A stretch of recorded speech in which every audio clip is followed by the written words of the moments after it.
क्या ख्याल। आज हम ऐसी गायिका की बात करने जा रहे हैं जिनका रुतबा इतना बड़ा है कि उन्होंने अपना परचम देश विदेश में लहरा दिया है।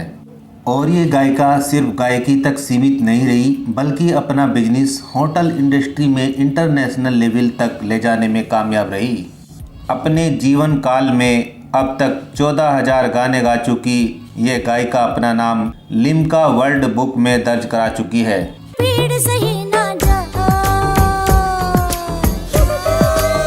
इस मुकाम को पाने के लिए इन्होंने बहुत सी मंजिलों को पार किया। अपने दिल पे आप जरा काबू रखें, यूं न खुले आम।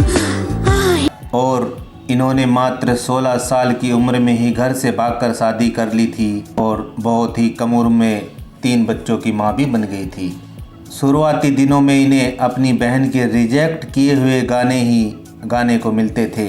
इनकी बहन लता मंगेशकर के रिश्ते क्यों इनसे ख़राब हो गए थे और ऐसा क्यों माना जाता है कि इन्होंने अपने करियर को पाने के लिए कई लोगों को इस्तेमाल किया, जानेंगे। और भी बहुत कुछ, बने रहेगा आप हमारे साथ। मैं हूं आपका दोस्त एंड होस्ट MA चौधरी। आप देख रहे हैं बॉलीवुड स्टार सफरनामा। मेरे प्यारे दोस्तों, वीडियो को लाइक और चैनल को सब्सक्राइब भी कर देना ताकि आप लोगों को ताज़ा जानकारी समय से मिलती रहे। आज हम बात कर रहे हैं सुरों की देवी आशा भोसले की।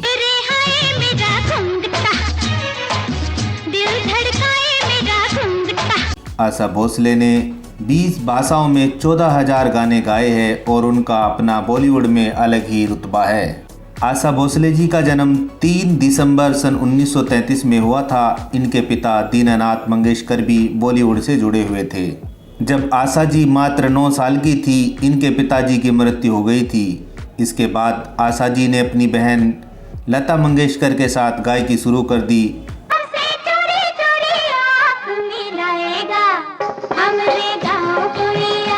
और घर में कोई और भी नहीं था। घर परिवार को चलाने के लिए दोनों बहनें काम करने लगी। आशा जी ने सन 1943 में पहली बार मराठी गाने से करियर की शुरुआत की। 1948 में इन्हें हिंदी फिल्म में गाना गाने का मौका मिला, लेकिन इनकी बड़ी बहन लता मंगेशकर इन 5 सालों में अपना अलग ही मुकाम बना चुकी थी और आशा जी को अपना मुकाम हासिल करने के लिए बहुत दिक्कतों का सामना करना पड़ रहा था।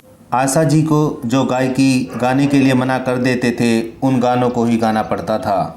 आशा जी के पास टैलेंट की कोई कमी नहीं थी। इन्होंने जो भी गाना मिलता उसे अपना बना लेती और अपनी आवाज़ का जादू भर देती। आइए अब इनकी पर्सनल लाइफ के बारे में जान लेते हैं।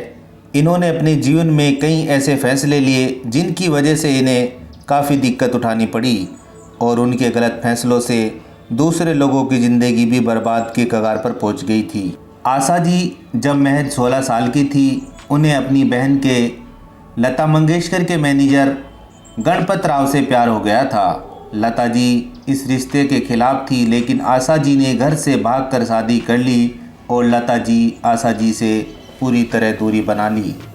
आशा जी के शुरुआती दिन अच्छे से गुजरे, लेकिन समय के बदलाव या यूँ कहें कि ये समय एक जैसा नहीं रहता। दोनों के साथ झगड़े होने लगे और उनके पति घर वाले उनको प्रताड़ित करते। आशा जी अब तक 2 बच्चों की मां बन चुकी थी। कुछ समय के बाद जब उन पर ज़्यादा जायती होने लगी, उन्होंने अपना ससुराल छोड़ दिया और अपने बच्चों को लेकर अपने पियर आ गई और फिर दोबारा से वे संगीत की दुनिया में कदम जमाने लगी। समय ऐसे ही गुजरता रहा। आशा जी की ज़िंदगी में OP नैयर साहब आ जाते हैं। दोनों एक साथ काम करने लगते हैं। दोनों की प्रेम की चर्चा होने लगती है। OP नैयर साहब पहले से ही शादीशुदा और 2 बच्चों के पिता थे। आशा जी को जब OP नैयर जी का साथ मिला तो मानो उन्हें अपनी मंजिल मिल गई और बुलंदियां छूने लगी। OP नैयर साहब और आशा जी की आवाज़ दर्शकों के दिलों पर राज करने लगी। आज जो श्रेय जाता है आशा जी को, सिर्फ OP नैयर साहब की वजह से मिला है। जब आशा जी को ज़्यादा काम मिलने लगा,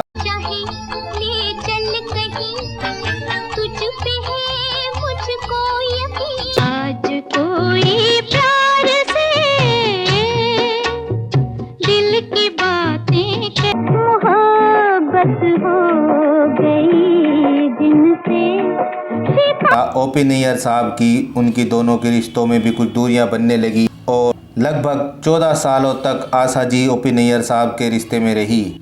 आशा जी शादी करना चाहती थी, लेकिन वे उनसे शादी नहीं कर पाई। जब आशा जी को लगा कि उनका कुछ नहीं होने वाला तो उन्होंने ओपी नैयर साहब से पूरी तरह रिश्ता तोड़ लिया। इसके बाद ओपी नैयर साहब अकेले हो गए और उनका करियर ढलान की तरफ बढ़ने लगा। घर बार छोड़कर किराए के घर में रहने लगे थे। इधर जब आर.डी. बर्मन संगीत की दुनिया में उभरता हुआ सितारा बन चुके थे, इसके बाद आशा जी ने आर.डी. बर्मन को दामन थाम लेती है। दोनों ने बहुत सा काम किया, एक से बढ़कर एक गाने दर्शकों के रातों में तुमने बातों बातों में देखो हम जरा जो उलझ गए, क्यों लड़ाई समझ गए। सा सारे ग म प म ग म प म रे म ग। को दिए। सन 1988 में आर.डी. बर्मन और आशा जी ने शादी भी कर ली। दोनों का रिश्ता काफ़ी सबल भी रहा, दोनों ने एक दूसरे का साथ भी निभाया, लेकिन कुछ समय बाद फिर दोनों अलग अलग रहने लगे थे। आशा जी अपने बेटे आनंद भोसले के साथ रहती है और अपने बिजनेस को फैला रही है होटल इंडस्ट्री में। दोस्तों, आशा जी की ये कहानी आपको कैसी लगी हमें कमेंट में ज़रूर बताइएगा। अब हम आपसे इजाज़त चाहते हैं, फिर मिलेंगे एक ऐसे ही बॉलीवुड स्टार सफ़रनामा को लेकर। धन्यवाद।